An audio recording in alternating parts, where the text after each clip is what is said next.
Alhamdulillah, pada malam ini marilah sama-sama kita merapatkan setinggi-tinggi kesyukuran kita kehadrat Allah Subhanahu wa Ta'ala.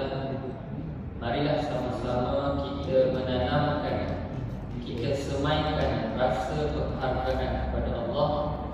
Kita appreciate apa yang Allah Ta'ala berikan kepada kita pada malam ini, iaitu nikmat kita dapat menghadiri ke masjid dan juga kita dapat hadir ke dalam majlis ilmu, di mana Rasulullah SAW telah mengatakan majlis ilmu itu adalah taman syurga.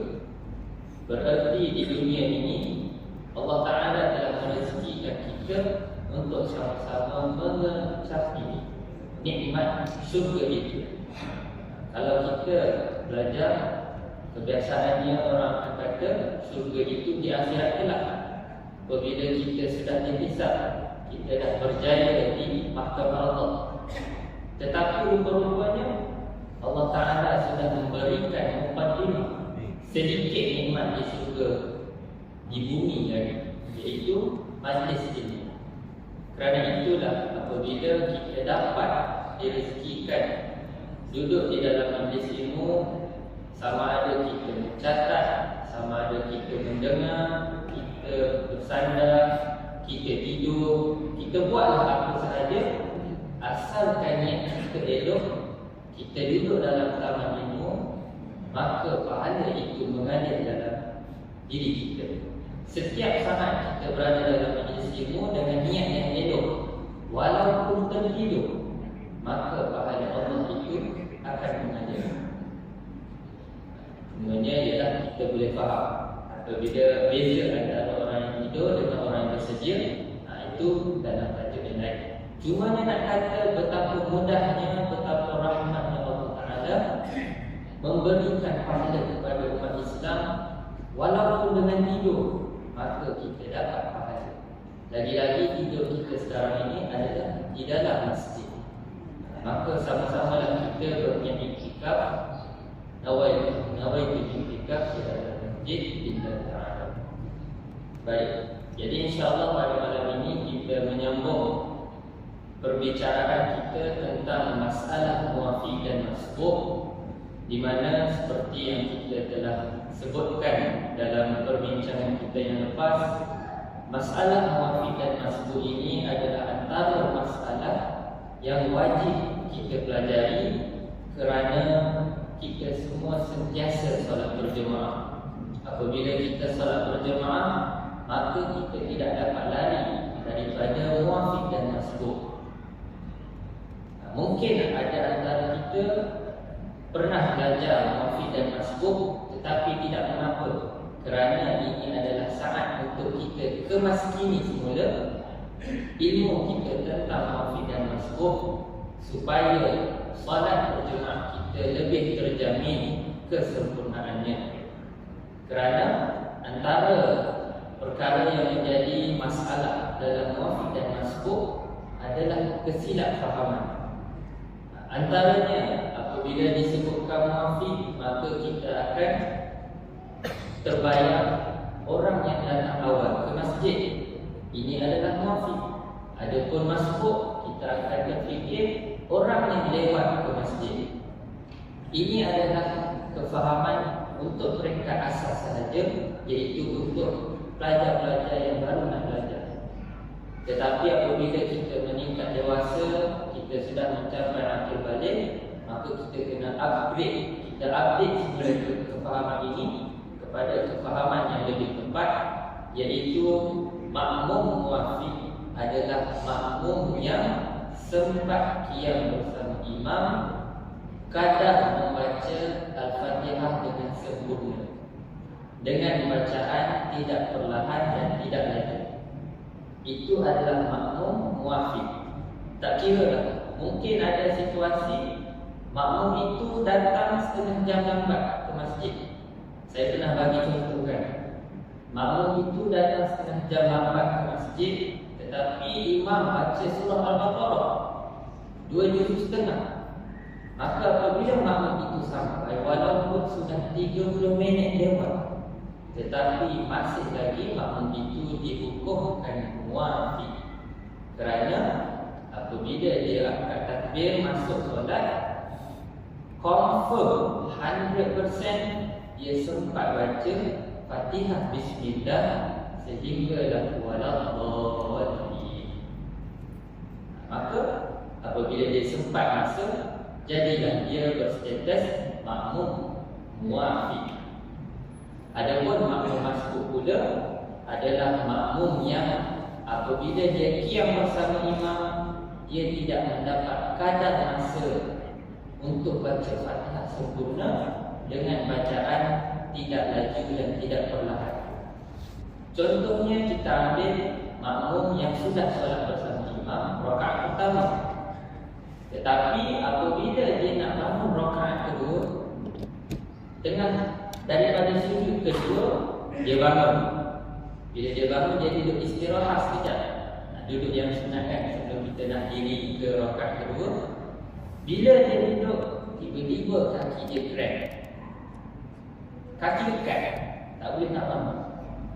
Maka imam dah berdiri, imam baca Fatihah, imam baca surah, hampir habis surah yang dibaca, surah yang sunat, barulah makmum tu dapat bangun. Apabila makmum itu bangun, qiyam bersama imam, agak-agak sempat tak dia nak baca Fatihah sempurna. Maka pada waktu ini makmum itu tengok, dia didik dalam solat dia, tak sempat dah dia nak habis Fatihah. Maka pada waktu itu makmum itu menjadi status masbuk. Apabila dia jadi masbuk, maka dia kena kejar rukuk thama'ninah bersama imam. Maknanya bila imam dah habis surah, imam diri, makmum tu rukuk kan, makmum masih duduk kan. Contohnya dia baca, makmum baca surah An-Nasr, idza jaa nasrullahi wal fath wa ra'aitan nasa yadkhuluna fi dinillahi afwaja fasabbih bihamdi rabbika wastaghfir innahu kana tawwab. Imam tengah baca innahu kana tawwab, makmum baru dapat bangun. Keren tu baru hilang. Bila makmum berdiri, imam baca innahu kana tawwab, makmum tu paling-paling disebabkan bismillah alhamdulillahirabbil alamin, 2 ayat. Imam tu rukuk. Apabila imam rukuk, makmum jangan baca Fatihah lagi, terus rukuk bersama imam. Kalau dia sempat 2 ayat Fatihah tu, 2 ayat Fatihah. Maka bila imam rukuk, makmum tadi terus rukuk juga, pastikan dapat thama'ninah bersama imam. Sekiranya imam sempat iktidal, makmum tadi selisih, kiranya dia rukuk tu tak sempat thama'ninah dengan imam, maka selesai imam bagi salam nanti, makmum tadi perlu bangun tambah 1 rakaat lagi, kerana status makmum tadi adalah masbuk. Berarti di sini daripada 2 contoh kita ambil tadi, kita dapat faham bahawa status muafiq dan masbuk dia berlaku dalam kesemua rakaat kita solat. Kita solat 4 rakaat, maka tiap-tiap rakaat ini status itu mungkin berubah. Dia tak jadi sekali masuk first time dia muafiq, yang lain terus muafiq. Dia bukan macam tu. Dia perlu lihat kepada sempat ke tidak kadar masa masuk. Itu adalah macam mana kita nak kenal pasti status kita apabila solat berjemaah, muafiq atau masbuk. Apabila kita muafiq, maka kita wajib habiskan Fatihah, jangan rukuk. Kalau rukuk tak pasal-pasal, mungkin terbatas dalam sujud sebab kita muafiq. Tapi kalau kita masbuk, kita baca Fatihah setakat sempat. Rasa-rasa kita agak sendiri, okey, kalau baca setakat ayat sekian-sekian masih lagi sempat rukuk thama'ninah dengan imam, maka kita baca Fatihah setakat sempat, sekiranya dapat rukuk bersama imam, maka dapat rakaat itu. Sekiranya tidak sempat, maka kita tambah rakaat yang seterusnya. Jadi itu adalah antara definisi penting yang perlu kita fahami apabila kita solat berjemaah, iaitu muwafiq dan masbuk. Dan insya-Allah kita akan lihat secara terperinci lagi di dalam risalah muwafiq dan masbuk bacaan kitab kita ini. Jadi itu adalah untuk mukadimah. Sekarang kita sambungkan pada kitab kita.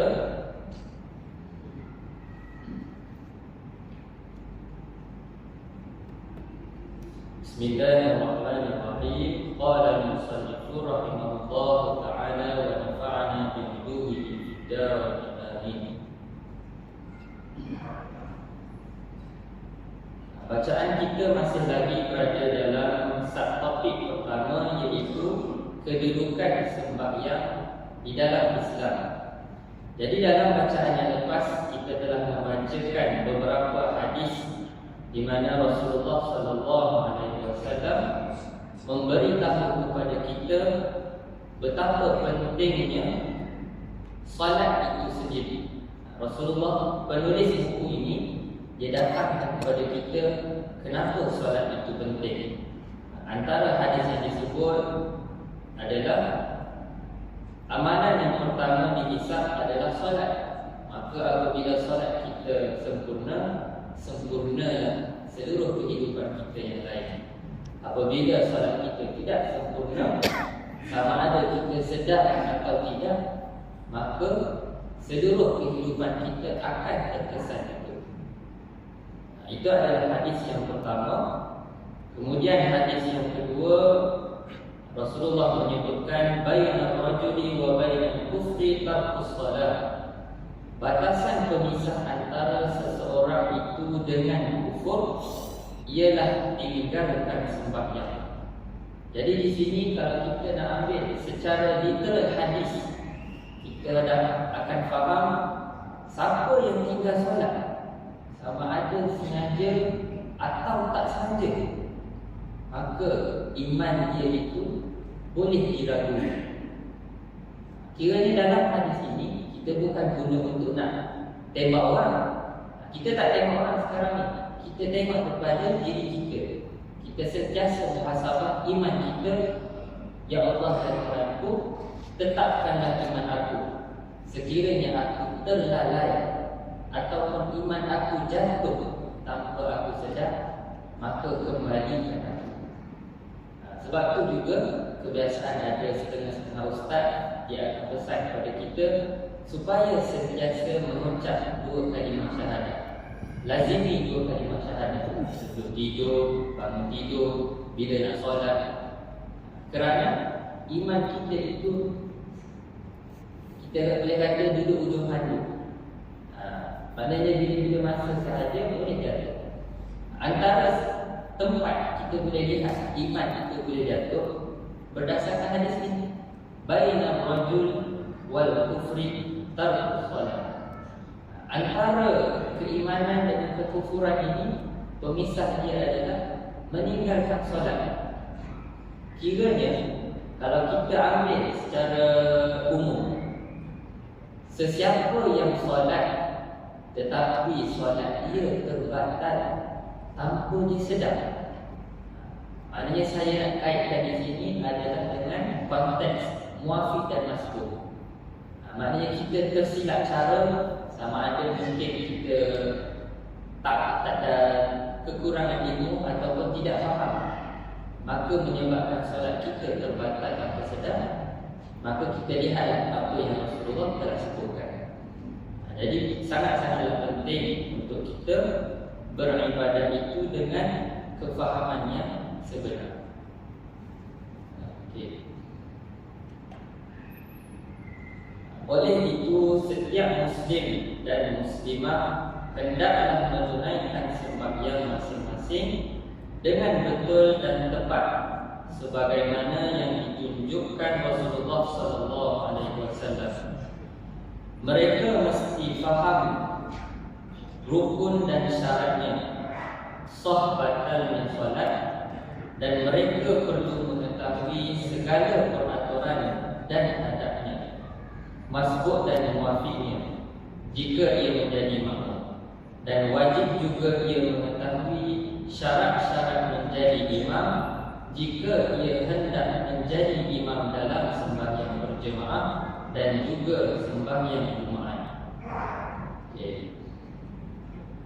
Perenggan seterusnya, memandangkan kedudukan sembahyang adalah besar dan pokok agama, maka sebahagian sahabat Rasulullah SAW dan sebahagian ulama tabi'in dan sebahagian daripada ulama kemudian berpendapat bahawa orang-orang Muslim yang meninggalkan sembahyang dengan sengaja hukumnya adalah kafir. Okay. Jadi perbahasan yang lepas kita dah bacakan hadis macam yang saya recap secara laju tadi. Sekarang ni kita nak masuk kepada bahagian kesimpulan daripada hadis tadi, macam mana ulama nyatakan.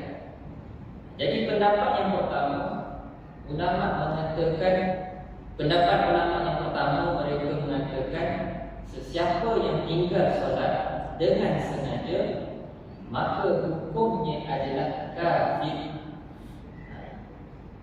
Jadi agak kita boleh nampaklah pendapat ini adalah yang agak tegas. Yalah, sekali kita tertinggal solat, tertinggal subuh dengan sengaja, maka terus keimanan kita jatuh. Sahabat-sahabat yang berpendapat demikian adalah seperti Sayyidina Umar bin Khattab, Sayyidina Abdullah bin Mas'ud, Sayyidina Abdullah bin Abbas, Sayyidina Muaz bin Jabal, Sayyidina Jabir bin Abdullah, dan Sayyidina Abu Darda radhiyallahu anhum. Ini adalah pendapat pertama. Tetapi sebahagian yang lain pula berpendapat bahawa orang yang meninggalkan sembahyang dengan sengaja, selama dia tidak mengingkari tentang wajibnya, maka hukum orang ini adalah fasik. Jadi pendapat yang kedua ada semakin longgar, ataupun bukanlah kata longgar, cuma dia ada pendetailan sedikit. Maknanya bukan semata-mata tinggal solat terus dia terima, tetapi dia lihat pula kepada isi hati orang itu. Kiranya kalau orang tu dia memang yakin solat tu wajib, tapi dia sengaja tinggal. Memang dia sengaja tinggal, memang jenis tak solat, tapi dalam hati dia, dalam hidung dia memang dia kata solat tu wajib. Maka orang sebegini imannya tidak jatuh, masih dalam Islam, tetapi sudah berubah status menjadi orang fasik. Tapi walaupun fasik, iman masih ada. Di sisi agama, orang-orang fasik ini dah macam tak ada nilai sebenarnya. Lagikan seorang ayah yang fasik tidak boleh menjadi wali kepada anaknya. Orang fasik tak boleh menjadi saksi. Banyak perkara apabila orang itu jadi fasik, maka dia terhalang daripada buat perkara itu. Kiranya kalau contoh dalam situasi anak nak kahwin, anak perempuan, tapi ayahnya fasik, tak pasal-pasal bila pergi pejabat agama, kena cari wali hakim, kena prosedur sekian-sekian, bayar itu ini. Walaupun pada asal patutnya ayahnya, tapi oleh kerana ayahnya itu berstatus fasik, maka menjadi kesusahan kepada ahli keluarga dia. Jadi nak katanya walaupun fasik itu status imannya itu masih Islam, tetapi hakikatnya sudah dianggap tiada nilai. Lagikan kita pun kalau nak beli barang kan, benda-benda percuma, tapi bila tengok tak ada nilai, kita nak ambil lagi tak? Maka begitulah juga antara hamba dengan Allah Ta'ala. Apabila seorang hamba itu sudah tak ada nilai, ada adakah tuannya masih mahu lagi? Jadi itu adalah status bagi pendapat yang kedua. Apabila dia dah jadi fasik, ia hendaklah dipenjarakan sehingga ia tunaikan sembahyang, supaya dia tidak menjadi ikutan yang buruk kepada orang lain. Kena penjara pula sepatutnya. Ini adalah hukuman yang sebenar. Mungkin sekarang ni kita nak tengok aplikasi itu tak payah kan. Berapa ramai mana je kita boleh jumpa orang-orang yang tidak solat tapi masih lagi bebas. Cuma ni nak kata hukum Islam yang sebenar, apabila orang itu tidak solat, maka dia boleh dipenjarakan.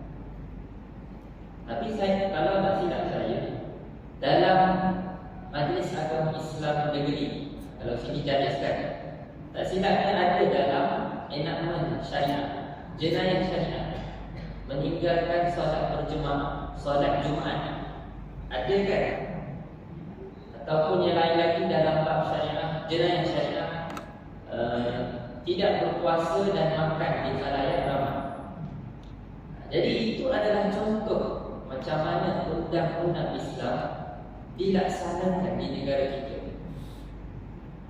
Kiranya walaupun mungkin aplikasi kita tak terbayang macam zaman sahabat, zaman Rasulullah, tetapi alhamdulillah di Malaysia ini masih ada lagi undang-undang Islam itu yang dilaksanakan.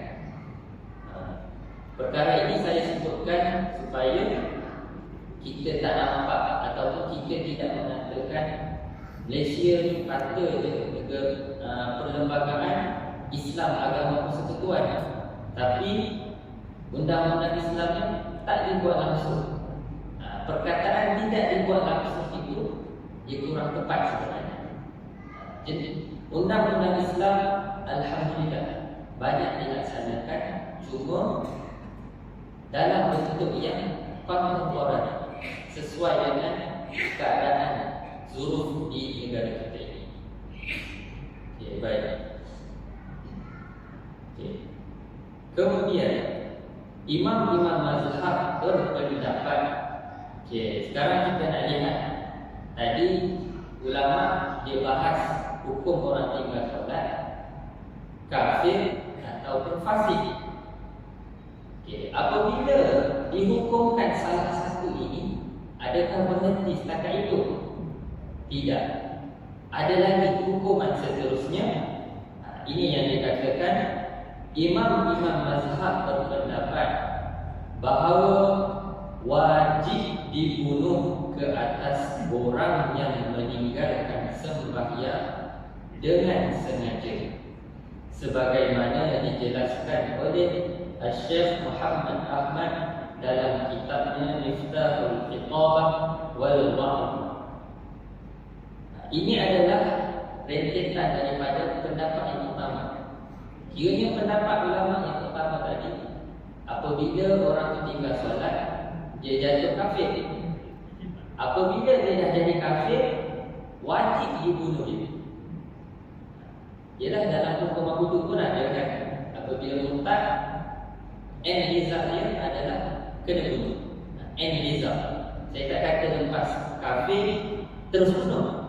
Hukuman hudud bukan macam tu. Hukuman hudud apabila murtad ataupun orang tu memang jelas dia berpaling daripada agama, maka akan ada proses di tengah-tengah itu, macam kaunseling, penjara dulu ke sekian-sekian. Apabila akhir sekali dia tak nak juga berubah, barulah dibunuh. Jadi ini adalah pendapat yang pertama. Imam-imam mazhab mengatakan wajib dibunuh orang yang meninggalkan sembahyang itu kerana kekufurannya. Contoh imam yang mengatakan ini adalah seperti Imam Ahmad, Imam Ishaq dan juga Imam Ibn Mubarak. Manakala yang mengatakan wajib dibunuh kerana menjalankan hak, seperti mazhab Maliki, mazhab Syafi'i dan mazhab Imam Abu Hanifah. sila rujuk kepada kitab Hidayatul Mujtahid oleh Ibn Rushd. Beginilah hukumnya syariat Islam ketika ke atas mereka semua yang mengaku berlindung di bawah naungan Islam, sedangkan mereka dusta kerana tidak menunaikan salah satu rukun yang terpenting itu. Oleh itu, bagi kita sebagai seorang yang faham syariat Allah Subhanahu wa taala, tidak perlulah kita merasa terkejut dan aneh apabila mendengar hukuman terhadap mereka yang meninggalkan solat itu mereka menjadi kufur atau fasik. Jadi di sini musannif nak bagi tahu kepada kita, apabila kita seorang Muslim, kita beriman dengan Allah Taala, kita faham pentingnya solat itu, maka tidak menjadi satu kejutan untuk kita bila kita dengar orang kena bunuh tadi. Bunuh sebab apa? Sebab tinggal solat. Yalah, kalau kita dengan zaman kita ni, mungkin kita akan rasa kejutlah juga kan. Tinggal solat sepatutnya kena bunuh. Tapi itu nak mengatakan bahawa betapa pentingnya ibadah solat itu. Lagi kan kalau bab zina, bab mencuri, kita biasa dengar je, kalau zina kena sebat 100 kali. Kalau yang nak kahwin, kena rejam sampai mati. Kalau yang membunuh orang, kena balas balik bunuh. Kalau yang mencuri, kena potong tangan. Lagi kan hukuman mulut pun, rasanya untuk kita orang Islam, kita dah biasa dengar kan benda tu. Dan kita faham tujuan hukuman mulut ini bukannya untuk menyiksa orang, tetapi lebih kepada tadbirun, iaitu untuk mendidik. Maka begitulah juga dalam konteks solat fardu ini, nak katanya sangat-sangat penting solat fardu, maka hukuman apabila kita meninggalkan solat fardu itu juga menjadi berat. Maka bertambah jelas lagi apabila kita memperhatikan kepada sabda Rasulullah sallallahu alaihi wasallam, "Ural Islam wa qawaidud din thalatha, 'alayhinna ussisa al-Islam."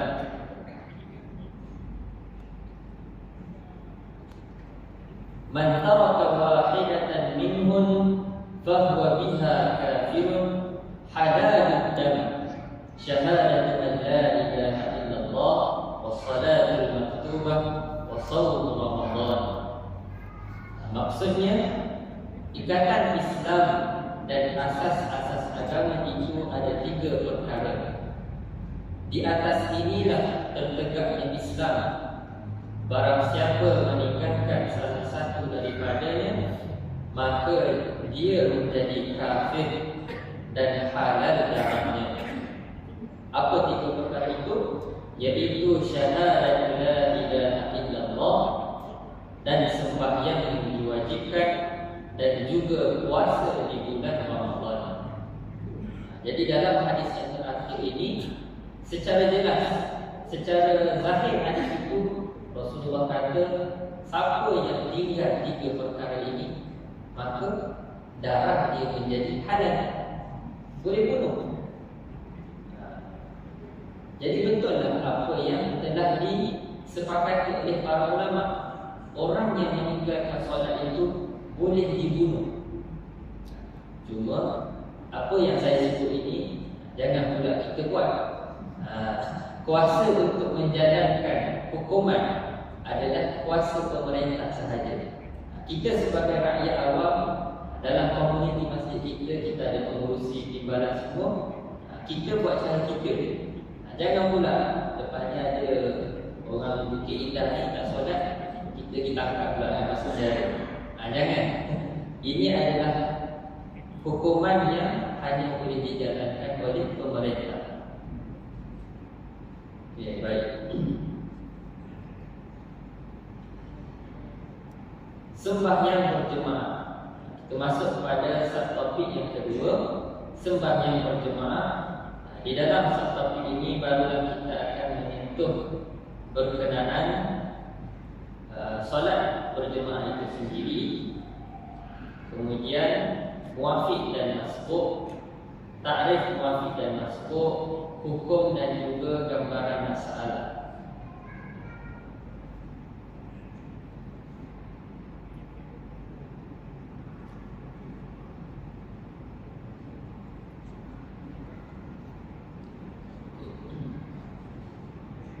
Sembahyang berjemaah merupakan sunat muakkadah kepada kaum muslimin, dan juga sembahyang berjemaah itu adalah fardu kifayah. Kiranya solat berjemaah itu hukum asalnya itu sunat sahaja, tetapi apabila kita menyebut dalam konteks komuniti, maka hukumnya adalah fardu kifayah. Apabila sudah ada sekumpulan yang mengerjakannya, maka kefarduan ke atas yang lain sudah terlepas. Fardu kifayah ini bukanlah bermaksud kita boleh solat berjemaah di mana-mana. Ianya kalau contoh satu kampung tak ada orang langsung solat berjemaah, tapi ada satu kumpulan ni dia ada kesedaran, maka dia pun solat berjemaah dengan family dia ke rumah. Jadi situasi ini, adakah sudah terlaksana fardu kifayah? Jawabnya belum lagi. Hukum fardu kifayah dalam konteks solat berjemaah ini hanya terangkat apabila komuniti itu mewujudkan satu tempat khusus untuk solat berjemaah. Maka apabila ditunaikan solat berjemaah di situ, barulah fardu kifayah itu akan terangkat. Maka di sinilah kita boleh nampak perbezaan orang yang solat berjemaah di masjid dan juga orang yang solat berjemaah di rumah. Walaupun sama-sama berjemaah, tetapi fadilat solat berjemaah di masjid itu adalah terlebih tinggi. Tapi cumanya ialah rezeki untuk datang ke masjid itu kita kena sentiasa berdoa. Jangan pula kalau ada orang solat Jumaat kat rumah, kita duduk pandang rendah. Jangan macam tu. Sebab solat berjemaah di masjid ini adalah salah satu rezeki yang sangat besar. Sebab antara orang yang paling senang solat berjemaah, siapa dia rasa? Kalau saya akan jawab imam masjid. Kenapa imam masjid senang? Kerana imam dia wajib datang ke masjid untuk laksanakan tugasnya. Maknanya secara tak langsung dia akan solat berjemaah. Ialah mungkin kadang-kadang ada masa, ialah manusia, ada time dia akan rasa malas nak solat berjemaah. Tapi apabila dia berstatus imam, malas ke rajin tu, dia kena datang. Kalau tak datang, silap-silap nanti jemaah kan kata-kata pula kan. Maka kat situ kewajipan juga kepada dia menjaga diri daripada fitnah. Kiranya walaupun dia datang itu dalam keadaan mungkin kurang ikhlas dalam bahasa mudah, tapi dia tetap direzekikan untuk solat berjemaah.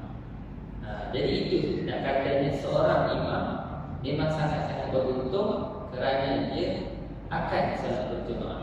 Walau malas kalau mana pun. Berbanding kalau kita makmum, bila dah malas tu tak sampai dah.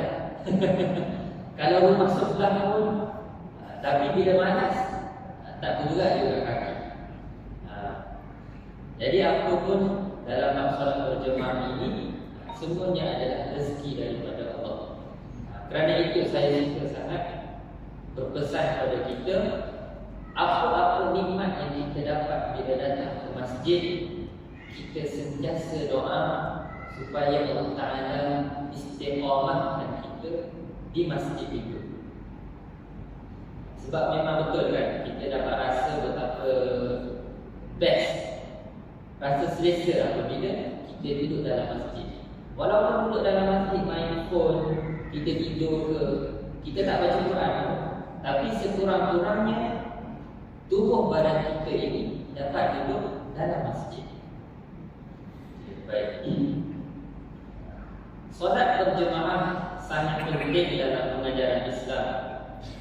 Di samping ianya melaksanakan kewajipan terhadap Allah Azza wa Jalla, berjemaah juga dapat melatih kaum muslimin agar mereka berada di dalam kesatuan yang utuh, yaitu kesatuan Islam yang menjadi kekuatan hidup mereka di dunia dan mendapat keridhaan Allah di akhirat nanti. Di dalam solat berjemaah merupakan titik tolak permulaan bagi perpaduan umat Islam, yang mana mereka harus panjangkan perpaduan mereka di luar sembahyang dalam semua lapangan hidup berdasarkan Islam. Maka sangat-sangat benarlah apa yang dikatakan di sini. Solat berjemaah itu akan melatih orang-orang Islam untuk bersatu padu. Senario yang kita dapat lihat sekarang ini di Malaysia, khususnya Malaysia, ada kata macam mana orang-orang Islam di sini bersatu. Betul ke bersatu? Rasa-rasa kalau nak tengok dalam konteks negara, satu negara Malaysia, kita akan nampak sebenarnya orang Islam berpecah.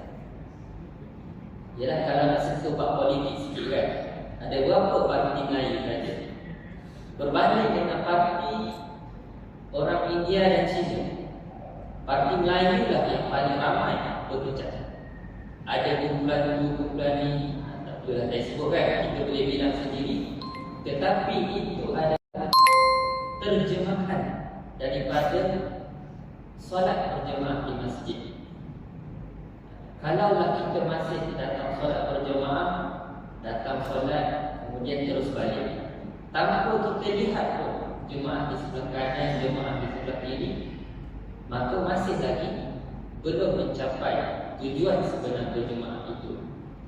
Apabila disebut berjemaah, Rasulullah kata, alaikum bil jamaah, wajib ke atas kamu wahai orang-orang Islam berjemaah, kena ada kesatuan.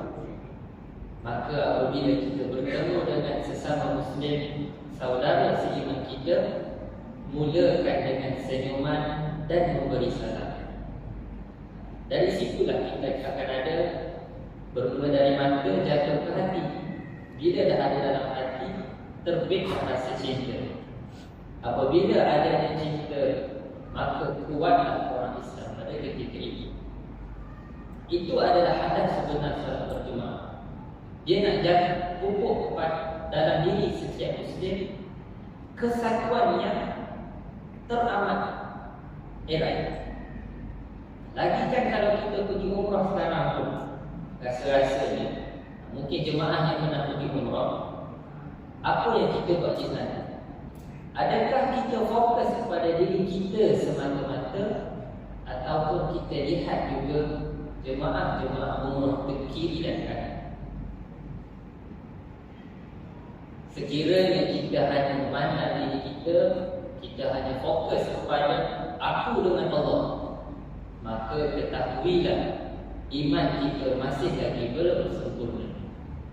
Rasulullah kan ada sebut, la yu'minu ahadukum hatta yuhibba li akhihi ma yuhibbu li nafsihi, atau kama qala. Tidak akan sempurna iman seorang muslim itu sehingga dia mencintai saudaranya melebihi daripada dirinya sendiri. Jadi macam mana kita nak kata kalau kita pergi umrah, kita hanya fokus diri kita? Bukanlah ada salah, tetapi jangan diabaikan saudara-saudara seagama kita. Itulah yang dimaksudkan dengan konsep berjemaah, dan dalam tajuk kita hari ini adalah sembahyang berjemaah. Baik. Jadi mungkin kita boleh mulakan dalam diri kita, mulai malam ini aku jumpa sahaja orang Islam, paling-paling aku mana pun aku senyum juga. Senyumkan diri kita kepada saudara kita. Mungkin rasanya banyak je dalam video-video sekarang kan orang buat macam mana gesture ataupun body language yang simple tetapi dapat mengubah hidup orang lain. Dapat orang yang masam bila tengok kita senyum, mungkin hidup dia akan berubah. Daripada dia tengah stres, dia nampak dia kita senyum, padahal senyum biasa je. Mungkin kadang-kadang time tu kita sebenarnya bukan senyum kat dia kan, kita senyum orang lain. Tapi sebab dia tu perasan, dia perasan kita senyum kat dia, tapi hidup dia berubah pada hari itu. Daripada dia mungkin pada waktu tu tengah stres nak bunuh diri, tetapi nyawa dia diselamatkan oleh senyuman kita tadi. Itulah dia besar tak besarnya konsep berjemaah yang Rasulullah ajarkan kepada kita. Jadi kita sambung pada selepas azan. Kita sambung sedikit lagi untuk berhenti pada noktah yang itu. Qala al-musannif rahimahullah ta'ala, salat berjemaah juga menunjukkan kepada kita bahawa Islam menghendaki umatnya berada di dalam barisan Islam, berganding bahu di dalam menjunjung perintah Allah Subhanahu wa taala serta melaksanakan syariatnya tanpa mengira kedudukan, pangkat berlainan, bahasa dan warna kulit. Jadi ini adalah sambungan kepada betapa penting solat berjemaah, kerana dengan solat berjemaah kesatuan umat Islam itu dapat dipupuk. Kalau kita nak lihat dari bagaimana contoh para sahabat apabila mereka tertinggal solat, antaranya kisah seorang sahabat dia tertinggal solat berjemaah asar. Dia tertinggal pada waktu itu kerana dia sibuk menguruskan kebun tamak. Maknanya seorang sahabat ni dia orang yang berada, dia ada kebun tamak dan pada waktu petang dia uruskan untuk nafkah hidup dia. Jadi kita pun faham mencari nafkah itu wajib. Maknanya dia buat perkara wajib, tetapi apabila masa waktu asar beliau terlepas untuk solat berjemaah, maka pada waktu ini apa yang beliau ucapkan?